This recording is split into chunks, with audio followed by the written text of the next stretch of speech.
국민의힘 윤석열, 국민의당 안철수 대선 후보가 대선을 엿새 앞두고 전격적으로 야권 후보 단일화를 선언했습니다. 민주당은 나눠먹기 야합이라고 강도 높게 비판했고 이재명 후보는 역사와 국민을 믿고 꿋꿋하게 가겠다고 밝혔습니다. 막판 선거 구도가 급변하는 가운데 민주당 이재명 대선 후보는 최대 승부처인 서울에서 집중 유세에 나섰습니다. 윤석열 후보는 충청 지역을 시작으로 6박 7일간의 유세 대장정에 들어갔습니다. 대통령 선거 사전투표가 내일과 모레 이틀 동안 진행됩니다. 오전 6시부터 오후 6시까지 사전투표소가 설치된 곳이면 전국 어디서나 할 수 있습니다. 코로나19 확진자는 모레 오후 5시부터 6시 전까지 투표소에 도착하면 투표할 수 있습니다. 코로나19 신규 확진자가 20만 명에 육박하고 사망자는 128명으로 역대 최다를 기록했습니다. 정부는 오미크론 치명률이 낮은 상황에서 거리 두기는 효율이 떨어진다며 조기 완화 방안을 검토하고 있습니다.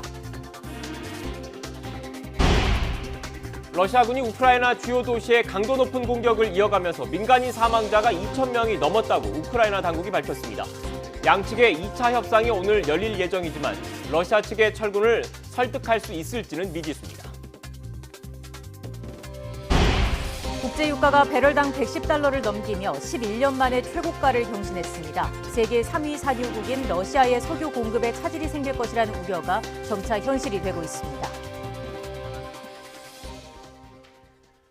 시청자 여러분, 안녕하십니까? 뉴스앤 이슈 시작합니다. 국민의힘 윤석열 후보와 국민의당 안철수 후보가 사전투표 시작을 하루 앞두고 국민통합정부를 구성하겠다면서 후보 단일화에 전격 합의했습니다. 두 후보는 오늘 오전 국회 소통관에서 기자회견을 열고 더 좋은 정권 교체를 위해서 원팀이 되어 성공한 정권을 만들겠다는 내용의 합의문을 발표했습니다. 두 사람은 인수위 구성부터 함께 국민통합정부를 만들고 미래를 위한 실용정책을 중시하고 국민이 필요로 하는 개혁을 해내겠다고 강조했습니다. 야권 후보 단일화에 전격 합의한 윤석열, 안철수 후보는 통합정부를 만들기 위해 선거 직후 국민의힘과 국민의당의 합당을 추진하기로 했습니다.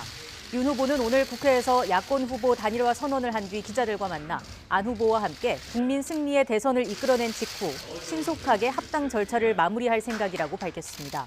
안 후보도 현재 국민의힘을 보다 실용적이고 중도적인 정당으로 변화시켜 대중정당으로 만드는 데 공헌하겠다고 말했습니다.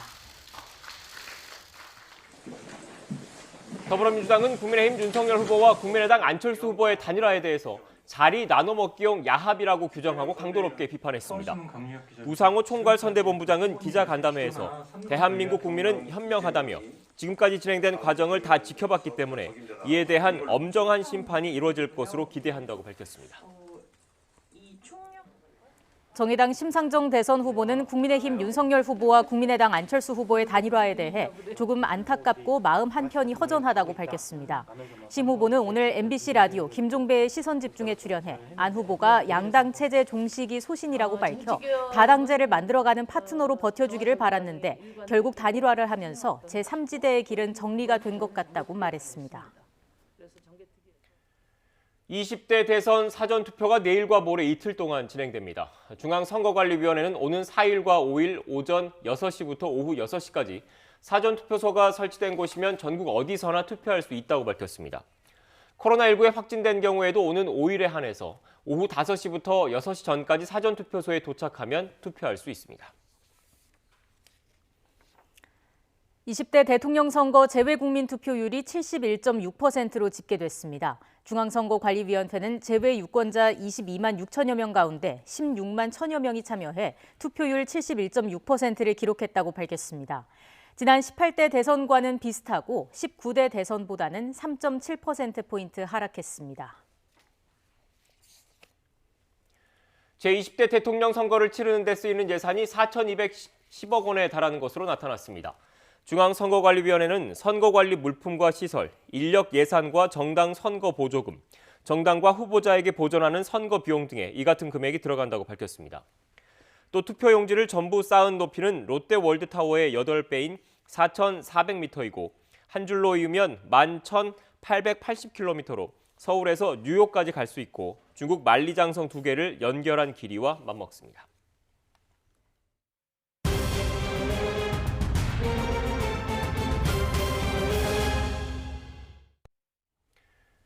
코로나19 신규 확진자는 어제보다 2만여 명 줄긴 했지만 여전히 20만 명에 근접했습니다. 확진자가 늘면서 사망자는 128명으로 역대 최다를 기록했습니다. 취재기자 연결합니다. 최명신 기자. 네, 최명신입니다. 네, 먼저 코로나19 발생 현황 자세히 전해주시죠. 네, 오늘 0시 기준 코로나19 신규 환자는 19만 8,803명입니다. 어제보다 2만 명 정도 줄었지만 여전히 20만 명대에 육박하며 확산세가 이어지고 있습니다. 일주일 전과 비교해 1.2배, 2주 전과는 2.1배, 5주 전과 비교해선 13.7배 많습니다. 확진자가 늘면서 피해 규모도 커지고 있습니다. 코로나19 관련 사망자는 128명으로 114명을 기록했던 지난달 28일 이후 가장 많았습니다. 누적 사망자는 8,394명입니다. 위중증 환자는 4명 늘어서 766명입니다. 중환자 병상 가동률도 꾸준히 올라 전국이 전날보다 0.6%포인트 오른 50.7%, 수도권은 전날보다 0.4%포인트 오른 46.3%로 나타났습니다. 재택치료 환자는 85만 7천여 명으로 어제보다 3만 6천여 명 늘었습니다. 하루 2번씩 모니터링을 하는 집중관리군은 12만 9천여 명입니다. 네, 최명신 기자, 이렇게 코로나19 유행이 정점을 향해 가고 있는 가운데 정부가 사회적 거리두기 조기 완화를 검토하고 있다고요? 네, 사적 모임 6명 이하, 영업시간 밤 10시를 골자로 하는 현행 거리두기는 오는 13일까지 유지되는데요. 정부는 오미크론 전파력을 고려할 때 거리두기 강화 효율성이 떨어지는 것으로 보고 있습니다. 정부는 현재로서는 확진자 자체를 억제하기보단 중증이나 사망자를 최소화하는 등 실질적인 피해를 줄이는 데 주력하고 있다고 밝혔습니다. 정부는 이런 판단을 바탕으로 어제와 오늘 이틀간 열리는 일상회복지원위 회의에서 거리두기 조기 조정을 검토한다는 방침입니다. 정부는 그동안 거리두기 조정안을 결정할 때마다 일상회복지원위 논의를 거쳐 금요일 오전 중대본 회의에서 확정해 발표해왔던 만큼 이번에도 의견 수렴을 거쳐 내일 중대본 회의에서 확정 발표할 가능성이 큽니다. 하지만 거리두기 완화 여부를 놓고는 각계의 의견이 엇갈리고 있습니다. 자영업자와 소상공인, 민생경제를 담당하는 부처 등에선 거리두기의 즉각적인 폐지를 주장하고 있는 반면에 방역과 의료 분야에선 보수적인 대응을 주문하고 있습니다. 지금까지 사회부에서 YTN 최명신입니다. 최근 소아 청소년 확진자가 크게 늘면서 재택치료 중이던 영유아가 숨지는 사건이 잇따르자 정부가 소아 확진자 특화 거점 전담병원을 지정해서 운영에 들어갔습니다. 다만 환자가 급격히 몰릴 것을 우려해서 병원 명단은 공개하지 않고 보건소 등에서 개별적으로 안내하기로 했습니다. 현장에 나가 있는 취재기자 연결해서 자세히 들어보겠습니다. 황윤태 기자. 네, 경기 의정부시 어린이병원에 나와 있습니다. 네, 소아 특화 거점 전담병원 어떻게 운영됩니까? 네, 이 병원은 1시간 전쯤 진료를 시작했는데요. 벌써 소아 확진자와 보호자들의 발걸음이 이어지고 있습니다. 병원이 마련한 병상 45곳은 당분간 코로나19 확진자를 위해서만 제공될 예정입니다. 이 병원은 소아전담병원으로 지정되기 전에도 하루 평균 500명, 많게는 2,000명의 확진자를 진료해 왔는데요. 전담병원으로 지정된 뒤엔 새벽 내내 이어지는 비대면 진료와 함께 이틀 동안 소아 확진자 40여 명을 치료했습니다. 이곳 진료는 접수 순서가 아니라 중증도에 따라 순차적으로 진행됩니다. 먹는 약을 처방받으려면 오전 9시부터 오후 6시까지 문자 접수를 통해 신청해야 합니다. 소아 청소년과 전문의가 응급전화를 받아 비대면 상담도 가능합니다. 의료진은 영아들이 확진 이틀에서 닷새까지는 후두염과 인후염을 호소할 수 있다면서 고열과 함께 호흡곤란이 올 경우 문자 메시지를 접수한 뒤 병원을 방문하라고 조언했습니다. 소아 확진자가 폭증하면서 정부는 전국 병원 26곳을 거점 전담병원으로 새로 지정해 병상 1,400여 개를 확보했는데요. 거점 전담병원에서는 대면 진료와 입원 치료가 가능합니다. 발달 장애가 있는 소아의 경우에도 확진됐을 경우 권역별 외래 진료센터에서 대면 진료를 받을 수 있습니다. 정부는 추후 권역별로 거점 전담병원을 추가로 지정할 계획입니다. 다만 거점 전담병원 운영 시행 초기 환자가 몰리는 등 혼란을 우려해 병상 배정반과 보건소, 재택치료기관 등을 통해서만 병원 위치를 안내할 계획입니다. 정부는 병원 사정에 따라 대면 진료 가능 여부가 조금씩 다를 수 있다며 보건소와 재택치료기관 안내에 따라달라고 당부했습니다. 지금까지 경기 의정부시 어린이병원에서 YTN 황윤태입니다. 코로나19 방역 조치로 피해를 본 소상공인에 대한 지난해 4분기 손실보상 본 지급이 오늘부터 시작됩니다. 총 보상 대상은 약 90만 명으로 여기에는 식당과 카페뿐 아니라 지난 7일 소상공인법 시행령 개정에 따른 시설 인원 제한 조치 이행 업체도 포함됩니다. 이에 따라 좌석 한 칸 띄우기, 면적당 인원수 제한 등을 이행한 숙박시설과 이미용시설, 결혼식장, 실외 스포츠 경기장 등 15만 개사가 손실보상 대상에 새롭게 추가됐습니다.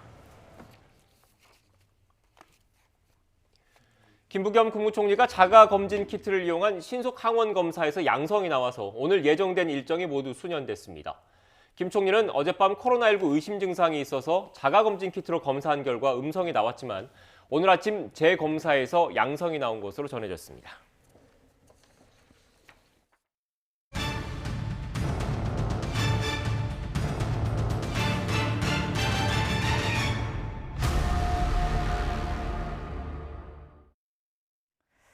러시아와 우크라이나의 2차 회담이 예정된 가운데서도 러시아의 무차별 공격은 계속됐습니다.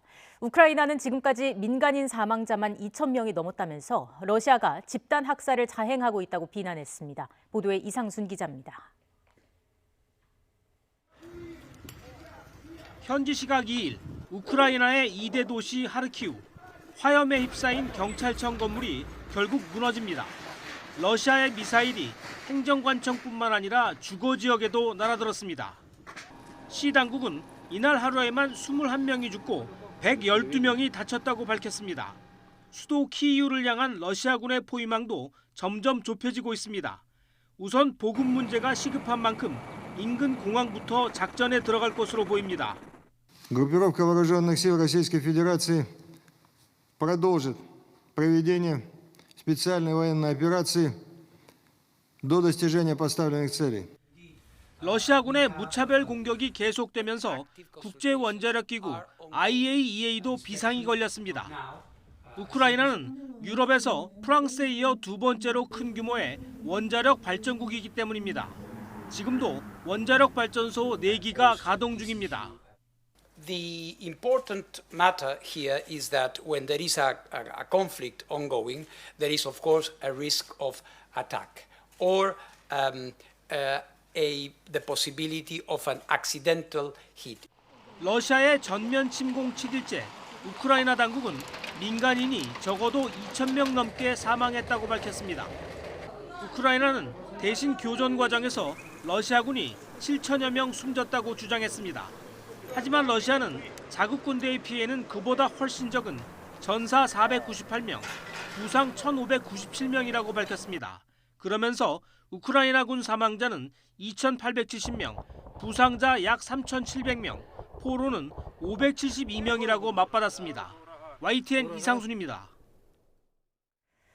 국제유가가 배럴당 110달러를 넘기며 11년 만에 최고가를 경신했습니다. 세계 3위 산유국인 러시아의 석유 공급에 차질이 생길 것이라는 우려가 점차 현실이 되고 있습니다. 김평정 기자입니다. 국제유가가 배럴당 100달러를 넘어 110달러를 돌파했습니다. 서부 텍사스산 원유의 경우 거의 11년 만에 최고가입니다. 아직 러시아의 석유나 가스가 서방의 직접 제재 대상에 포함된 건 아니지만 원유 공급에 차질이 빚어질 거란 전망이 기름값을 끌어올렸습니다.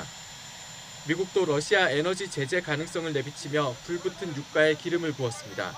Mr. President, are you considering banning Russian oil imports? Nothing is off the table. 이런 가운데 석유 수출국 기구와 러시아 등의 협의체인 오펙 플러스는 국제유가 급등에도 소폭 증산이라는 기존 입장을 바꾸지 않았습니다. 미국을 포함한 국제에너지기구 회원국들이 비상 비축유 6천만 배럴을 방출하겠다며 소방수로 나섰지만 시장 안정에는 한참 부족했습니다. 유럽 등 각국 정유업체들은 러시아산 원유 구매를 중단하기 시작했습니다. 한치 앞을 모르는 전쟁 속에서 혹시나 모를 제재 가능성 등 미래 위험을 최소화하기 위해서입니다.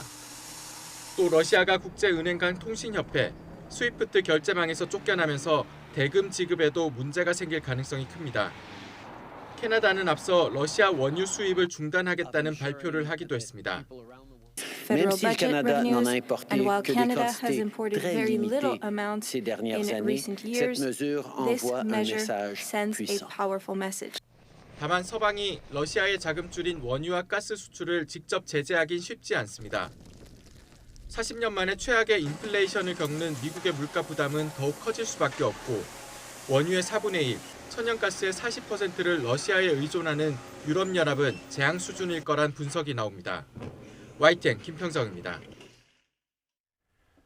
정의당 심상정 대선 후보가 오전에 예정됐던 유세 일정을 미루고 국회에서 긴급 기자회견을 열고 있습니다. 현장으로 가보겠습니다. 존경하는 국민 여러분, 정의당 대통령 후보 심상정입니다. 오늘부터 여론조사 공표가 금지되고 내일과 모레 사전투표가 시작됩니다. 투표일까지 남은 6일간의 저 심상정의 각오를 말씀드리겠습니다. 김동연 후보에 이어 오늘 안철수 후보도 단일화를 통한 선거 중단을 결정했습니다. 양당 정치 종식과 다당제 정치를 소신으로 밝혀왔지만 결국 거대 정당 앞에 무릎을 꿇었습니다. 제3지대 정치를 떠나 다시는 돌아올 수 없는 길을 갔습니다. 이번 대선에서 안철수 후보와 경쟁하고 협력하며 거대 양당을 넘어서는 정치 변화를 이뤄내기를 기대했던 저로서는 매우 안타깝고 유감스럽습니다. 또 제3지대의 대안으로 안철수 후보를 성원해온 국민들의 실망도 매우 크실 것입니다. 존경하는 국민 여러분, 거대 양당은 이구동성으로 정치개혁과 통합정부를 이야기하고 있지만 또다시 소수정당을 자신들의 발 아래 무릎 꿇리는 정치를 반복하고 있습니다. 양당 정치가 내로남불 정치로 국민의 불신을 받으면서도 이제껏 그 생명을 연장해온 비결입니다. 거대 양당에 표 몰아주면 양당 독점 정치가 더 강화될 뿐입니다. 다당제도, 연합정치도 이루어질 수 없다는 것이 오랜 교훈입니다. 저는 오랜 정치 과정에서 정치인이 오늘 살기 위해서 원칙을 버리면 내일은 국민을 버린다는 것을 익히 보아왔습니다. 저 심상정은 지난 20년 거대 양당의 장벽 사이에서 수많은 좌절을 딛고 또 자신을 수없이 갈아넣으면서 정치교체의 한길을 걸어왔습니다. 존경하는 국민 여러분, 이제 거대 양당 사이에 저 심상정과 정치 변화를 열망하는 국민들만 남았습니다. 저 심상정의 어깨가 더욱 무거워졌습니다. 이번 대선은 기득권 양당 정치를 넘어 시민의 삶을 지키는 다당제 연정으로 바꾸는 정치 대전환의 선거입니다. 양당 후보에게 표를 몰아주면 양당 독점 정치만 강화될 것입니다. 기득권 양당 정치를 교체하고 다당제 전환을 바라는 시민들은 이제 부담 없이 저 심상정에게 소신 투표 해주시기 바랍니다. 사표는 없습니다. 심상정에게 주시는 한 표는 오직 정권 교체와 시민의 더 나은 삶을 만드는 생생한 생표가 될 것입니다. 존경하는 국민 여러분, 수많은 보통 사람들의 목소리가 정치의 중심이 되는 시대를 향해 함께 저 심상정과 동행해 주십시오.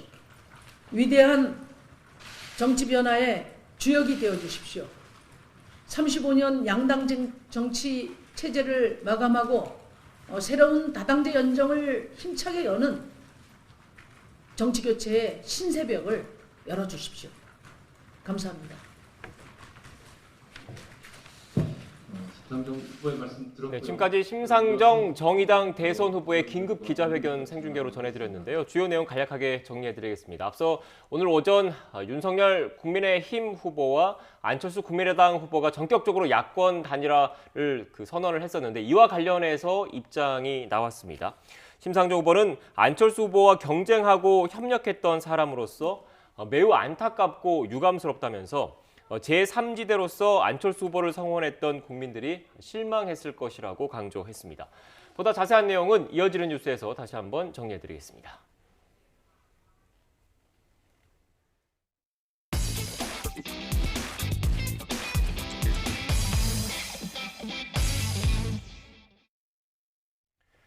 네, 글로벌 금융경제 움직임 알아보는 오건영의 똑똑한 금융시간입니다. 이번 주는 우크라이나 사태가 글로벌 경제와 증시에 미칠 파급력에 대해서 분석해 보겠습니다. 네, 오건영 신한은행 WM그룹 부부장과 함께하겠습니다. 어서 오십시오. 네, 안녕하십니까? 네, 안녕하세요. 부부장 오랜만에 뵙습니다. 네, 그렇습니다. 네. 오늘 미국 증시는 좀 올랐더라고요. 최근 네. 우크라이나 사태 때문에 네. 약세 국면을 면치 못했던데 네. 이유가 있을까요? 일단 첫 번째는 지난주였죠. 지난주에 이제 예상 외의 침공이 있었는데요. 이걸 좀 이제 우리가 한번 생각을 해보면 금융시장은 기본적으로 이 가격을 반영을 할 때요. 네. 미래를 반영합니다. 그러니까 네. 미래에 어떤 움직임이 나타날지를 보면서 미리 예측을 하면서 움직이는 경향이 되게 강하죠. 그러면 시장에서는 전면전이 일어날 것이다라는 데 대한 가능성을 그렇게 높게 보지 않았었던 것 같아요. 근데 의외에 예상 외의 전면전이 나타나게 되니까 시장이 깜짝 놀라게 되는데요. 시장이 예상할 데 없는 이 이벤트가 발생했을 때는 시장이 이제 다양한 이제 워낙에 놀라다 보니까 네. 다양한 가능성들을 열어놓게 되는데 그러다 보면 최악의 케이스들도 여러 가지 생각하겠죠. 뭐 대표적으로는 이 전쟁 자체가 확전이 된다든지 아니면 규제도 굉장히 다방면으로 이루어진다든지 이런 것들에 대한 불확실성이 한꺼번에 터져 나오게 됩니다.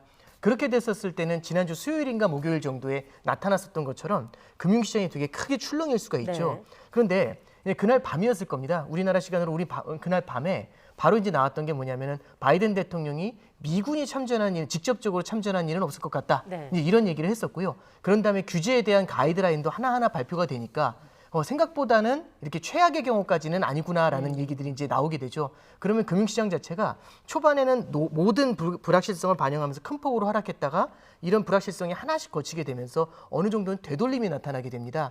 그리고 이제 다음으로 또 보실 수 있는 게 어제 같은 경우가 오늘 새벽 같은 경우에도 보면은 미국의 이제 고용 지표가 생각보다 굉장히 잘 나왔거든요. 네. 민간 고용 지표가 나왔는데 이거하고 맞물려 가지고 미국에 있는 그 연준에 있는 위원들도 우크라이나 사태 자체가 미국 경제에 주는 치명적인 영향은 그렇게 크지가 않을 것 같다. 이제 이런 표현들을 쓰게 됩니다. 그런 것들을 보면서 어쩌면은 이게 세계 경제 전체를 뒤집어 엎는 그런 형태의 악재까지는 아닐 수 있겠구나라는 낙관론이 힘을 얻을 수 있는 거고요.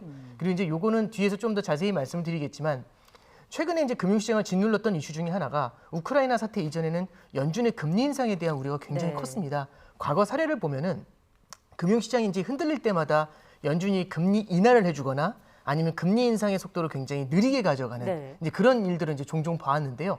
이런 과거의 학습 효과가 작용을 하면서 이번에 이제 우크라이나 러시아 사태로 인해서 글로벌 경제의 불확실성이 높아진 만큼 금리 인상의 속도도 굉장히 늦춰지지 않을까라는 기대감 이런 것들이 동시에 작용을 하면서 금융시장이 어느 정도는 좀 안정을 찾는 그런 모습입니다. 네. 다시 한번 정리를 하자면 금융시장은 일단 어떤 사건이 발생했을 때 최악의 가능성을 반영을 하는 거니까 그런 불확실성이 한순간에 선 반영됐다가 네, 그렇죠. 차차 불확실성이 좀 해소가 되면서 네. 회복을 하는 걸로도 볼 수 있고 네. 여기에 또 고용지표도 영향을 미쳤다 말씀을 네. 해주셨는데 앞서 과거 사례를 이야기를 해주셨는데 네. 조금 더 구체적으로 네. 2001년 뭐 9.11 테러라든지 네. 2020년 코로나19 때 네. 그때 상황은 어땠습니까? 네, 좋은 사례들을 말씀을 해주셨는데요. 지금 이제 공통점이 뭐냐면 비금융 이벤트가 되는 거죠. 결국에 이번 같은 경우도 어떤 금융사들 사이에서 은행이라든지 아니면 투자은행 쪽에서의 문제가 아니라 비은행에 대한 비금융에 대한 이벤트가 벌어진 건데 네. 대표적인 게 코로나 사태하고 9.11 테러를 볼 수가 있습니다. 그때 당시에도 이제 이 사건이 벌어졌었을 때 초반에는 금융시장이 굉장히 격렬하게 흔들렸는데요. 코로나 사태는 아마 뚜렷하게 기억을 하실 겁니다. 한 달 정도 금융시장이 격렬하게 흔들리니까 전 세계 중앙은행이 국제 공조 체제에 들어가게 되면서 동시에 금리를 낮추고 동시에 시장에 유동성을 주입하는 그런 정책을 쓰게 되죠. 네. 9.11 테러 당시에도 되게 비슷했었는데요.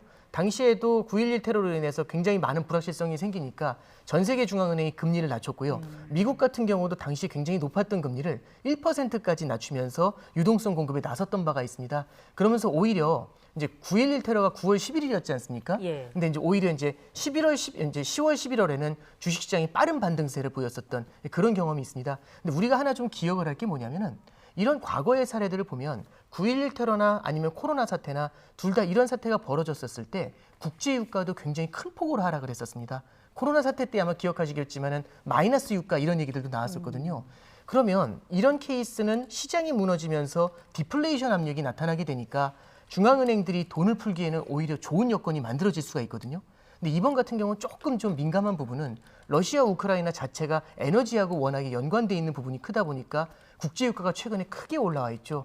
그리고 인플레이션 압력이 조금 높다 이런 겁니다. 그래서 사건 자체로 하나하나 봤을 때는 금융시장에 영향을 주는 비금융 이벤트이지만 네. 이 주변을 둘러싸고 있는 환경이 조금 다르다라는 점에서 그때의 사례를 그대로 가져오기에는 조금은 무리가 있다. 이렇게 좀 보시면 될 것 같습니다. 네, 그러니까 지금 러시아도 그렇고 우크라이나도 그렇고 에너지 강국인 거잖아요. 네, 그렇습니다. 그리고 또 뭐 농산물이나 이런 원자재에도 지금 부국이기 때문에 네. 국제 공급망 자체가 좀 흔들릴 수 있다라는 말씀이신 것 같은데 네, 그렇습니다. 그렇다면 그 물가는 뛰는데 네. 경제는 나쁜 상황, 이른바 스태그플레이션 같은 이런 것도 좀 우려를 해야 된다 이런 말씀이십니까? 네, 그렇습니다. 그러니까 초반에도 지난주에도 이 확전으로 가게 되면서 국제 유가가 뛰니까 그럼 전쟁에 대한 불확실성은 결국엔 기업들의 투자 위축으로 이어지게 됩니다. 네. 기업의 투자 위축은 굉장히 강한 성장세를 보이던 지금의 경기를 꺾어버릴 수 있다는 두려움이 작용하게 되죠.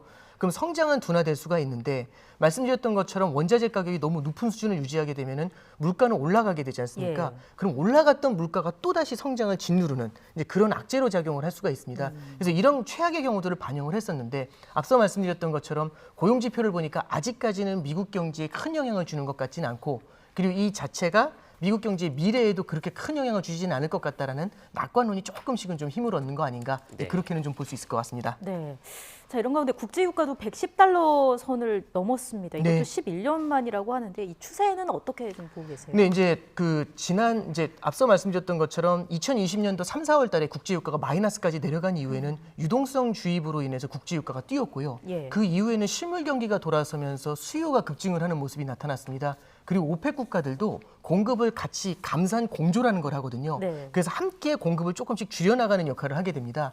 근데 이제 여기에 결국에는 향후에도 에너지 공급이 좀 어려울 것이라는 공급망의 우려가 같이 들러붙게 되니까 국제유가가 많이 뛰고 여기에 투기 자금들이 같이 붙게 되거든요. 그래서 굉장히 꾸준한 속도로 국제유가가 올라오는 네. 그런 모습을 보이고 있습니다.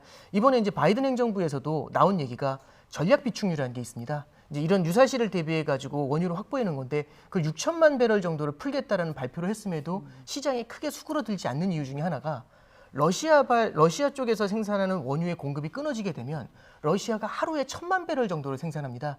그럼 우리가 들었을 땐 6천만 배럴이면 굉장히 큰 숫자인 것 같지만 네. 하루에 1,000만 배럴씩 생산하는 게 중단되면 6일 정도면은 이 정도는 메워지는 문제가 생기는 거지 않습니까? 네. 그러니까 여전히 원유에 대한 공급 우려가 작용하고 있다는 점, 이런 것들이 전쟁의 불확실성이 지금 당장은 낙관적으로 해결될 것으로 보일 수도 있지만 중장기화 됐었을 때는 에너지 가격의 상승이라는 악재로 이어질 수 있다. 이런 가능성은 계속 열어둬야 될 것 같습니다. 그러니까 이런 그 에너지 가격 그리고 국제 공급망의 우려 때문에 경제 불황 속에서도 물가가 상승하는 이른바 스태그플레이션 같은 이런 우려를 좀 염두에 둬야 된다 이런 말씀이신 것 그렇습니다. 같아요. 네. 그래서 그 이 연장선이겠죠. 결국 이런 우려들을 다 미국 금융당국도 다 알고 있으니까 네. 그 부부장님께서 간략하게 말씀해 주시긴 했는데 미 연준에서 의미 있는 발언이 나온 거지 않습니까? 네, 그 그렇습니다. 금리와 관련해서 어떤 네. 내용이죠? 이제 오늘 새벽에 파월이 네. 이제 그 반기 통화 정책 보고라는 게 있는데요. 거기서 이제 향후에 어떤 식으로 의회에서 이제 통화 정책을 운영할 거를 얘기했는데 저는 3가지 정도가 포인트가 된 것 같습니다. 네. 이번 이제 3월 달에 FOMC가 이번 달 중순에 있는데 그때 이제 사실 시장에서 관심을 가졌던 거는 0.25% 인상이냐 0.5% 인상이냐 요걸 가지고 굉장히 네. 논의가 많았어요. 근데 원래는 0.5% 인상의 비중이 좀 높았었는데요. 이번에 파월 의장은 0.25% 인상을 지지한다라는 이제 표현을 쓰게 됩니다. 그러면서 시장에서는 0.5% 인상은 이번에는 어렵겠네라는 이제 그런 이제 컨센서스를 얻게 된 거죠. 예. 이런 것들은 시장에는 호재로 작용할 수 있습니다. 근데 이제 시장은 지금 요번 같은 경우는 굉장히 단기적인 면들을 본 것 같아요. 근데 이제 파월 의장이 여기서 되게 중요한 표현을 하나 쓰게 되는데 어떤 것들도 또 관건이 되냐면 작년도 이제 한 4분기부터는요.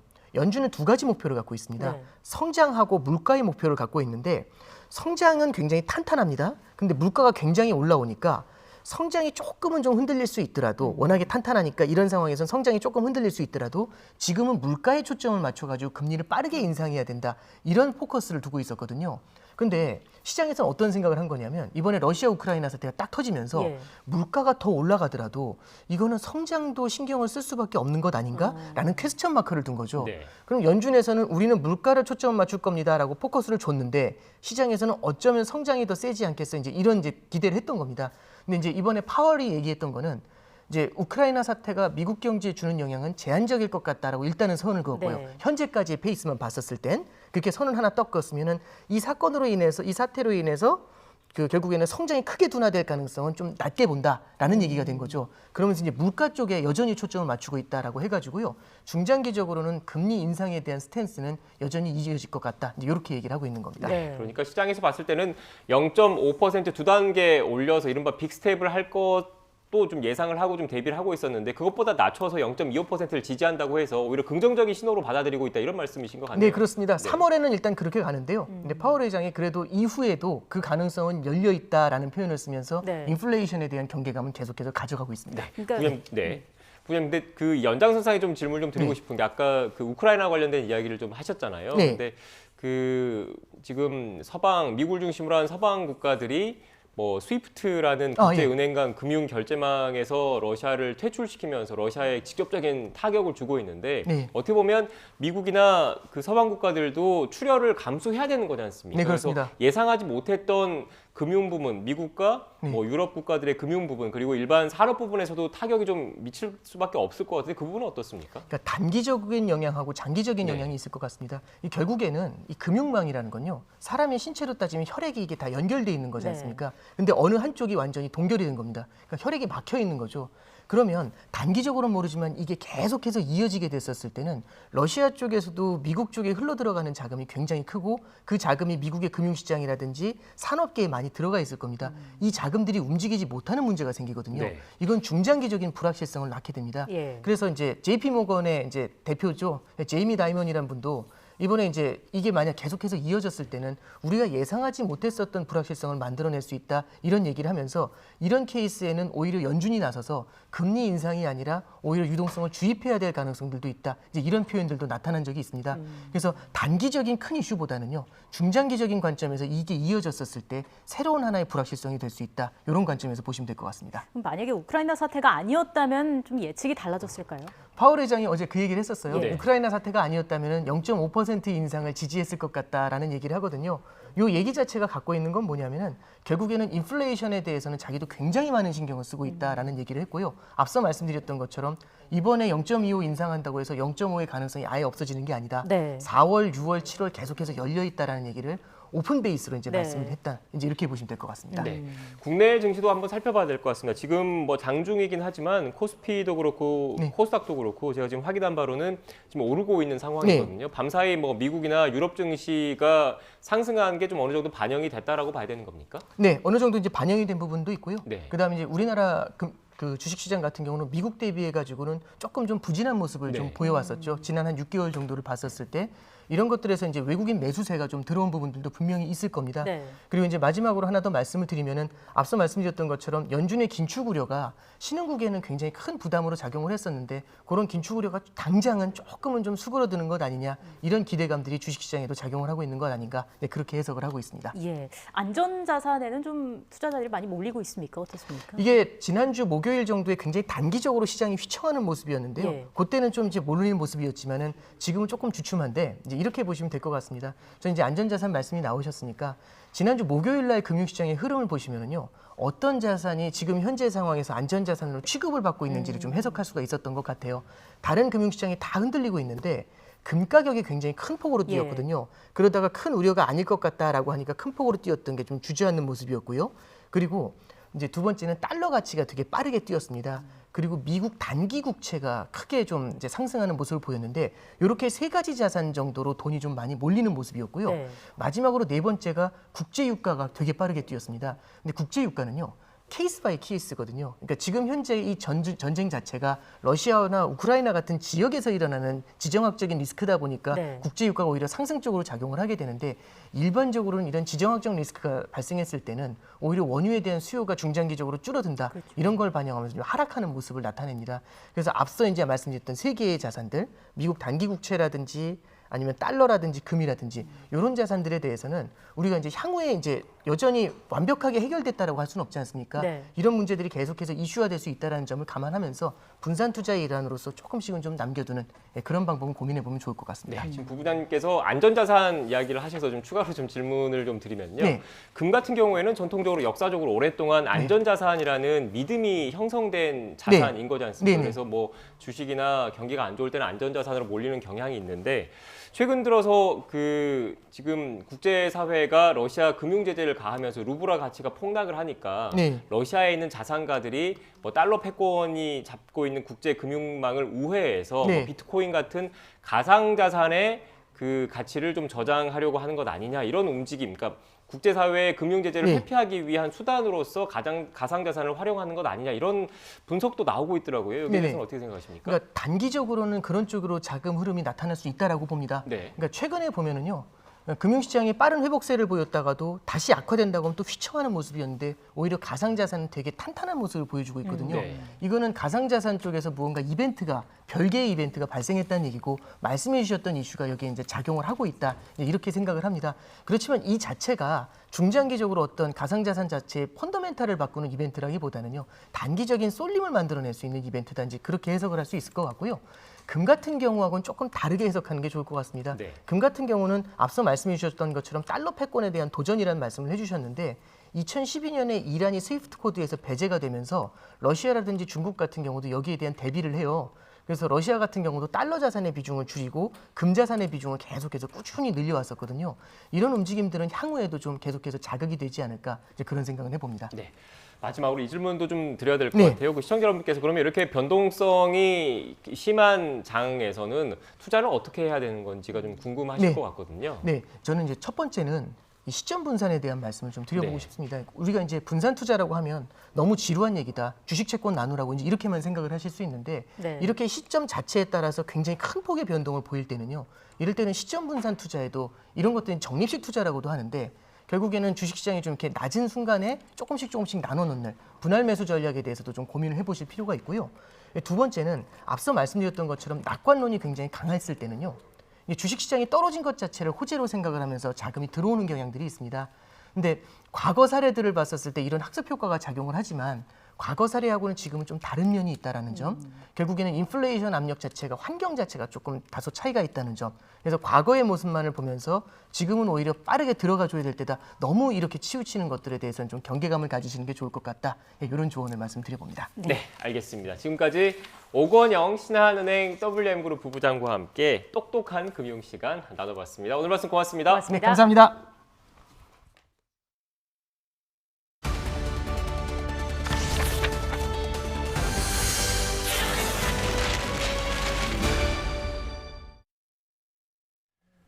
네, 다시 정치권 소식 알아보겠습니다. 사전 투표 시작을 하루 앞두고 국민의힘 윤석열 대선 후보와 국민의당 안철수 후보의 단일화로 막판 대선 전국이 출렁이고 있습니다. 네, 국회 특별 스튜디오와 여야 후보 유세 현장에 YTN 취재 기자들이 나가 있습니다. 차례로 불러보겠습니다. 자, 먼저 이경국 기자 국회에 나가 있죠. 네, YTN 국회 특별 스튜디오입니다. 네, 이재명 후보 유세 분위기 전해줄 정현우 기자는 지금 어디에 있습니까?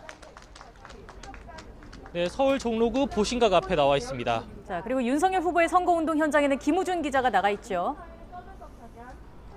네, 충남 천안시에 나와 있습니다. 네, 자 그럼 먼저 윤석열 후보와 안철수 후보의 야권 단일화 관련 소식부터 알아보겠습니다. 이경국 기자, 윤석열, 안철수 후보가 오늘 아침에 야권 단일화를 전격 선언했죠. 네, 윤석열 후보와 안철수 후보 오늘 오전 8시 국회에서 기자회견을 열고 윤석열 후보로의 전격 단일화를 선언했습니다. 두 후보는 합의문을 통해서 더 좋은 정권 교체를 위해 뜻을 모으기로 했다면서 원팀으로 성공한 정권을 만들겠다고 강조했습니다. 특히 국민 통합 정부를 꾸려서 승자 독식, 분열의 정치를 넘어서고 공정과 상식 그리고 과학기술이 중심이 되는 국가를 만들겠다고 다짐했습니다. 직접 들어보겠습니다. 대한민국의 미래와 국민 통합 정부의 성공을 위해 두 사람은 국민 앞에서 겸허하게 약속합니다. 저 안철수는 윤석열 후보를 지지하기로 했습니다. 저 윤석열은 안철수 후보의 뜻을 받아 반드시 승리하여 함께 성공적인 국민 통합 정부를 반드시 만들고 성공시키겠습니다. 네, 국민이 만든 단일화라면서 너무 늦어서 죄송하다는 입장도 밝혔고요. 늦은 만큼 쉬지 않고 최선을 다하겠다고 강조했습니다. 두 후보는 인수위 구성과 공동정부 구성을 함께 협의하면서 역사와 국민의 뜻에도 부응하겠다는 계획입니다. 또 대선이 끝나면 국민의힘과 국민의당의 합당 절차를 밟겠다고도 밝혔습니다. 윤 후보와 안 후보 어젯밤 마지막 TV 토론을 마치고 2시간 반 긴급 회동을 통해서 이 같은 합의를 이뤄냈습니다. 단일화 협상을 주도해왔었던 국민의힘 장제원, 국민의당 이태규 의원이 회동을 성사시켰는데요. 양당 관계자는 두 후보가 직접 만나면서 그간 협상 채널이 많아서 불거졌던 오해들을 풀고 신뢰관계를 형성할 수 있었다고 설명했습니다. 네, 야권 단일화에 대해서 민주당 이재명 후보, 정의당 심상정 후보는 비판적인 입장을 내놨죠. 네, 민주당 이재명 후보 천주교 서울대교구장 예방을 마친 뒤에 단일화에 대한 입장을 밝혔습니다. 이재명 후보는 예상했던 일이라면서 정치는 정치인들이 하는 것 같지만 사실은 국민이 하는 것이라고 말했습니다. 이어서 역사와 국민을 믿는다며 민생경제와 평화, 통합의 길을 꿋꿋하게 걸어가겠다는 짤막한 입장을 내놓았습니다. 민주당 선대위는 오늘 아침 긴급회의를 진행했는데요. 우상호 총괄선대본부장은 나눠먹기 야합이라고 강하게 비판하면서 국민은 현명한 만큼 엄정한 심판을 할 거라고 강조했습니다. 민주당 선대위는 또 향후 24시간 비상체제로 전환해서 총력 대응할 것이라고 밝혔고요. 당원과 지지자들을 향해서도 비상한 결의로 나서달라고 호소하면서 지지층 결집을 시도하는 모습이었습니다. 이재명 후보가 다당제 개혁 의지를 밝히고 안철수 후보에게도 연대의 손길을 거듭 내밀었던 만큼 당혹스러워하는 기색도 엿보이는 상황입니다. 정의당 심상정 대선 후보는 씁쓸함을 감추지 못했습니다. 심 후보는 특별 기자회견을 열고 안철수 후보와 함께 거대 양당을 넘어서는 정치 변화를 이뤄내기를 기대했지만 거대 정당 앞에 무릎 꿇고 돌아올 수 없는 길을 갔다면서 매우 안타깝고 유감이라고 밝혔습니다. 또 거대 양당의 표를 몰아주면 양당의 독점 정치만 강화될 뿐이라면서 자신에 대한 지지를 거듭 호소했습니다. 네, 이런 가운데 이재명, 윤석열 두 양강 후보 막판 총력 유세를 이어가고 있습니다. 민주당 이재명 후보는 최대 승부처인 서울에서 집중 유세를 펼치고 윤석열 후보는 6박 7일 전국 거점 총력 유세에 나섭니다. 그럼 먼저 이재명 후보의 유세부터 알아보겠습니다. 정현우 기자, 민주당 이재명 후보 오늘 서울에서 집중 유세를 펼치고 있다고요? 네, 그렇습니다. 서울 집중 유세의 출발지는 정치 1번지 서울 종로구입니다. 아직 이재명 후보 도착 30분쯤 전인데 보신과 공터 앞에 마련된 무대에는 이렇게 지지자들이 많이 모여있는 모습입니다. 특히 오늘 이재명 후보가 여성 공약들을 발표할 계획이라서 현장에는 여성 지지자들이 많이 몰려 있습니다. 이재명 후보는 어제 마지막 TV 토론에서 페미니즘을 두고서 국민의힘 윤석열 후보와 공방을 벌이기도 했습니다. 오늘부터 남은 기간에 여성층 공략을 통해서 지지율을 끌어올리겠다는 전략인데요. 이곳 종로에서 이 후보는 여성 범죄를 줄이고 사회 경제적 차별을 없애는 여성 안심 대통령이 되겠다고 공언할 예정입니다. 오후엔 영등포구에서 이재명 후보를 지지하며 후보직 사퇴 뜻을 밝힌 새로운 물결 김동연 후보가 함께 유세에 나섭니다. 이 후보도 대통합 정부로 갈등을 조정하는 정치를 펼치면서 유능한 인재를 진영 관계없이 등용하겠다고 화답할 예정입니다. 이후엔 강서구, 금천구를 연이어 방문하면서 최대 승부처 서울 민심 잡기에 들어갑니다. 강서구 유세에선 부동산 문제 해결사를 자처해 서울 부동산 민심을 달래며 지지를 호소합니다. 최초 주택 구입자의 주택 담보 인정 비율도 최대 90%까지 높여서 청년 세대 주거 문제를 해결하겠다는 공약 등을 강조할 예정입니다. 금천구에선 조선에서 정조가 화성 행궁에 가면서 들렸던 곳이라는 의미를 살려서 국민통합 내각으로 최대치 개혁을 이뤄내는 대통령이 되겠다고 선언합니다. 네, 이번엔 국민의힘 윤석열 후보 유세 현장으로 가보겠습니다. 김우준 기자, 윤 후보 오늘 아침 국회에서 단일화를 전격 발표했는데 곧바로 충청을 찾았다고요? 네, 그렇습니다. 제가 나와 있는 곳은 충남 천안시 동남구입니다. 제 뒤로 보이는 것처럼 윤 후보 지금 유세차 위에 올라가서 충청의 민심을 사로잡기 위한 발언을 이어가고 있습니다. 야권 단일화가 성사된 뒤 이어지는 현장 유세인 만큼 이곳 열기는 여느 때보다 뜨거운 상황입니다. 윤석열 후보 오늘 아침 갑작스러운 기자회견으로 일부 일정에는 차질을 빚었는데요. 이후 두 번째 유세지인 충남 아산시부터 다시 정상적인 유세를 이어가고 있습니다. 6박 7일에 걸친 집중 유세 현장에서 첫 번째로 바로 충청을 찾은 겁니다.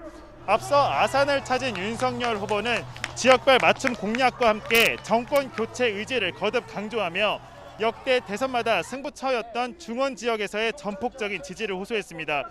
윤 후보는 이곳 천안 일정을 마친 뒤 공주와 세종을 차례로 찾아 유세를 진행할 예정이고요. 이후에는 경남 지역으로 이동해 사천과 마산에서 집중적인 유세를 펼치며 대선 D-6일 일정을 마무리합니다. 윤 후보는 마지막 선거 운동 기간인 오는 8일까지 보수 진영의 전통적인 지지 기반인 영남과 중도층이 몰린 수도권 공략에 주력할 방침입니다. 사전 투표 첫날인 내일은 부산에서 사전 투표를 한 뒤 경주와 경산, 안동 등 경북 지역을 두루 훑을 계획입니다. 이런 가운데 국민의당 안철수 후보는 단일화 선언과 함께 계획했던 유세 일정을 모두 취소했는데요. 향후 윤 후보에 대한 전격적인 지원 유세에도 나설 것으로 전망됩니다.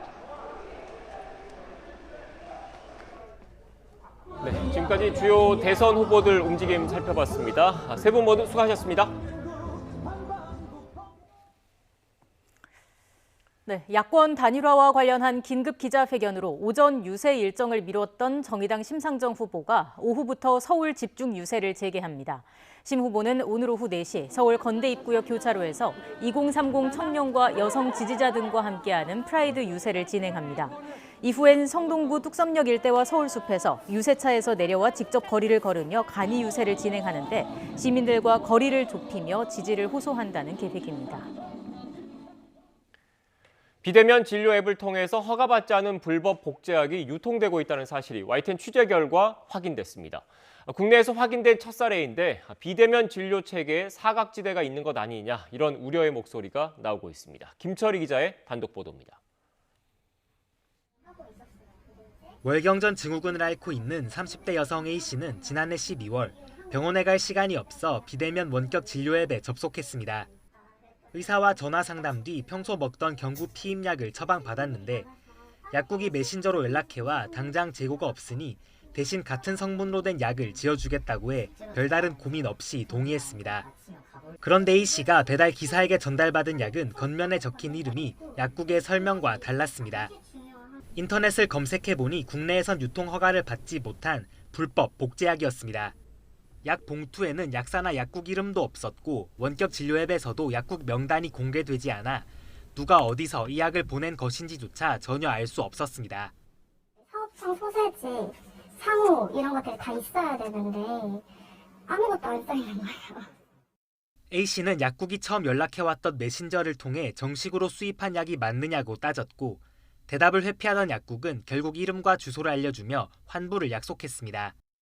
바로 약 선생님한테 물어보거나 할 수 있었을 텐데 이제 비대면이다 보니까 계속 소통을 할 때 카톡으로 소통을 해야 되고 제가 정확하게 궁금한 걸 물어봐도 그분이 계속 피하는. 해당 약국은 불법 복제약을 보낸 사실은 인정하면서도 환자 상황이 급한데 당장 약이 없어 제공한 것일 뿐이라고 해명했습니다. 본인이 급한데 지금 유통이 안 돼, 그 약 자체가. 대면으로 오시는 분들께도 요 약제로 안내를 하고 계신가요? 본 적 없어요. 몰랐어요. 못해요. 약사법은 불법 복제약을 판매한 경우 5년 이하의 징역 또는 5천만 원 이하의 벌금형에 처하도록 하고 있습니다. 약 포장에 조제 약국 이름 등을 적지 않아도 200만 원 이하 벌금형에 처할 수 있습니다. 비대면 진료 앱 업체 측은 책임이 없다는 입장입니다. 불법 처방 자체가 이루어질 수 없는 구조입니다. 그리고 제휴 약국의 처방전 관리와 이후 피드백, 고객의 피드백 등으로 데일리 모니터링 및 실시간 대응이 이루어지고 있는 상황입니다. 하지만 환자와 병원, 약국을 연결해주고 이윤을 챙기면서 약국 명단은 공개하지 않는 등 관리 책임을 회피한다는 지적이 나옵니다.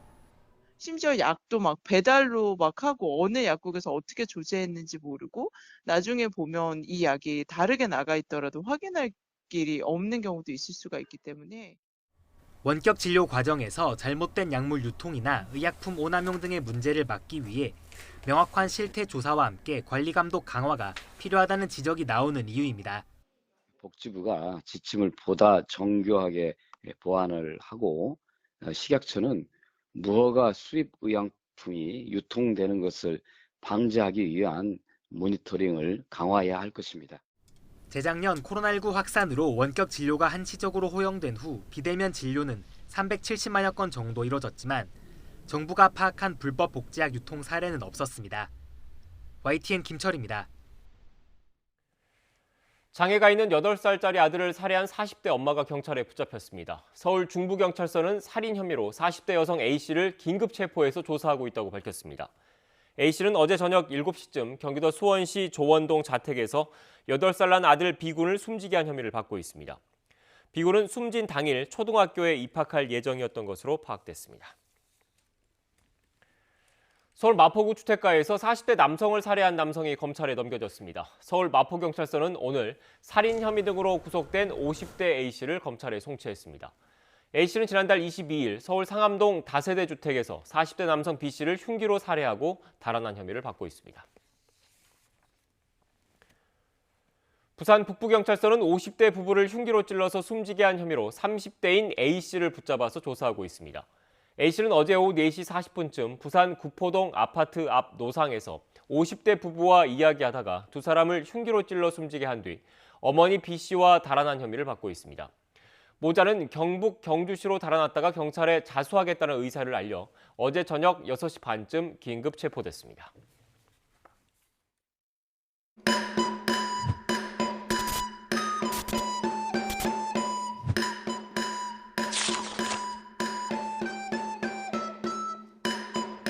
안녕하세요. 배우 권율입니다.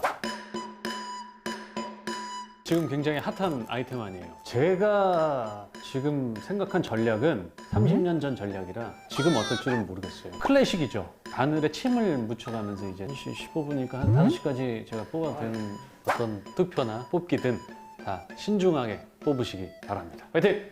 이런 거는 좀 과감하게 가야죠. 이게 삼각지대만 남겨줬는데 이제부터 이게 지금 하얀 거 따지면 이게 장준혁 과장님 들어오셔야 되거든요. 아니요. 스포츠 드라마입니다. 자, 니들. YTN에서 이렇게 행패 부려도 되는 건가요, 제가? 제가 삼각지 쪽에 살아서. 2차식에 한번 가시죠. 제가 너무 경거망동했어요. 삼각지에 산다고 얘기하는 순간부터. 그러니까 수술 장갑 같은 거 좀 갖고 올 걸. 이거 나 하고 싶다. 잘 잡히고 있나요? 네. 왜 이렇게까지 해주는 거죠? 저도 잘 모르겠습니다.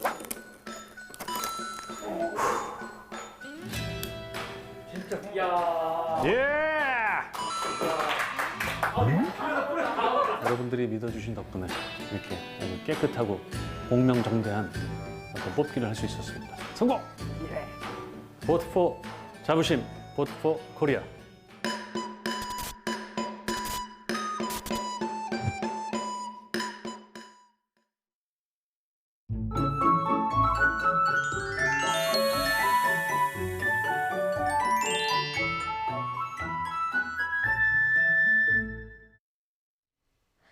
오늘도 일교차 큰 봄 날씨가 이어지겠습니다.